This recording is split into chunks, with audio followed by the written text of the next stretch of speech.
Hello, everybody. I'm Rusty Peace. This is Railsplitters on the mic, and today we're talking with Lincoln Memorial University men's and women's head golf coach Travis Muncy. Coach, welcome. Thank you. Appreciate you coming down today. 2020 season upon us. I know that you and your teams are gearing up to get started here in a few days, and there's a lot to do in preparation for the 2020 season. Yeah, we leave Friday for the spring kickoff down in St. Augustine. You know, it's an annual, their 8th year on the men's side and our 3rd year on the women's side hosting this event alongside our friends at Wingate. We co-host it with them. Looking forward to it. We've got 20 men's teams and 14 women's teams, coming down for the event. Be Sunday, Monday, Tuesday. So we're looking forward to a good event. We've got some good teams and some good competition. So when you look at the men's program, I don't think that there's been any secrets about it over the last couple of years. Very highly touted, very a lot of accolades, very competitive, and right into the national tournament. The women have been there before. Mm-hmm. You mentioned approximately a year ago that they were in somewhat of a rebuilding stage. Give us an insight as to what both teams look like going into the 2020 schedule. Well, I'll start with the men. We're looking good. We come off a good fall. We faltered our first event of the year. We didn't have the best finish, but after that, we started playing some good golf. Finished first at the region preview to finish up the fall semester. Coming into the spring, we're ranked 7th in the country, 3rd in the region right now. And looking to gain some momentum. Barry, the number 1 team in the country, is going to be there this weekend, so we get a win against them, and a few others. We could climb on up the ranks. With that being said, in regard to the men, do you as a coach feel any pressure with those kind of accolades preseason? Not really. We just go day by day, tournament by tournament, and just do what we've been doing. And I feel, and I tell the guys, I feel success will come if we just keep with the process. You can't look for the future. You can't, say you're going to be at the regionals, you're going to be at nationals again. You don't know what the future holds. You just got to do the best at each event you're at that event. How about some of your returners? I mean, the guys as well as anybody, and when you're on the course, when you're in that tournament, the pressure's on. You've got to perform. You've got to get up there and make that putt for birdie or for par to be in the hunt. So knowing them individually, do you see them maybe undergoing some pressure right now preseason? Not really, no, because these guys are veteran players. We do have a few freshmen that, we worry about that a little bit, the little bit of the pressure not maybe being there.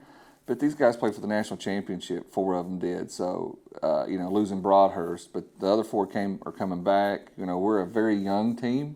We have 1 senior, 2 juniors, a sophomore, and a freshman starting. So we're a young team in that regards. But I don't worry about these guys. These guys are seasoned tournament players, and I think they what they want. They want the pressure. They want the chance to win. We're a very competitive team. Anytime you lose a player like Broadhurst, obviously that's a big hit, but you've got probably as solid a returning foundation as you may have ever had. Yeah, Dan Bradbury's 5th in the country right now. I mean, he's playing some phenomenal golf. Luke's playing well, Harry's playing well. Hamish. These are all the veterans coming back from playing for the national championship last year. All right, let's flip it over to the women's game. You've had some teams in the past that have really shined. You've been in that rebuilding stage. Where do the strengths lie this year, and where do the areas that we need to work on? Well, we're very young. We've had a lot of injuries. This year. People don't usually think that in golf, but you have a lot of back injuries, hip injuries, elbows, wrists. You do have injuries, and we've been plagued with some injuries. So we're very young this year. And, we started gaining some momentum in the fall, and we're hoping to continue this into the spring and get some of these younger players more experience and just getting used to the competition level. So you're leaving this Friday for your first outing of the year.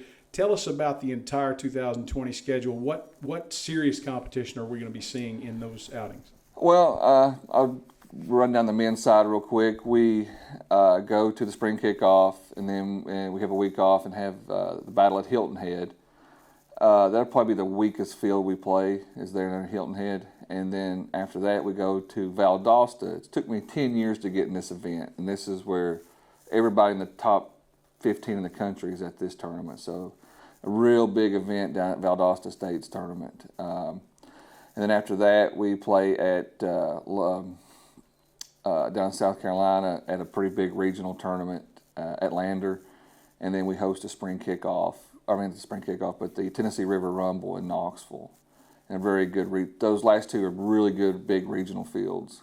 How about the women's side of the schedule? Well, the women's side of the schedule is the same too. The spring kickoff in Hilton Head, and then the girls go to Coker, North Greenville, and Lander also. And both teams are fortunate to host conference championship this year at Woodlake. It's going to be pretty exciting. We've had to wait our turn in the school rotation for this, and it's our turn to host. So we're really excited, about hosting and showcasing Woodlake. For you, that's got to be kind of special because you're almost coming home in that event. We are, I still live there. I helped design it, and was there for many years before I started coaching full time. And it's like coming home and showcasing. It's always in good shape. Rodney England does a great job over there at Woodlake, and we're excited to have it there. If you will, once more, by team, break down what you think the keys to success will be for 2020. With the men's side, it's just staying focused. Don't get any preconceived notions like they're going to hand it to us walking through again. We've got to earn everything we take, and just keeping everybody ground level and just take one event at a time and stay focused on that event. The women's side, it's just we need to concentrate on just doing what we do best, back to the basics, and getting some experience for some players.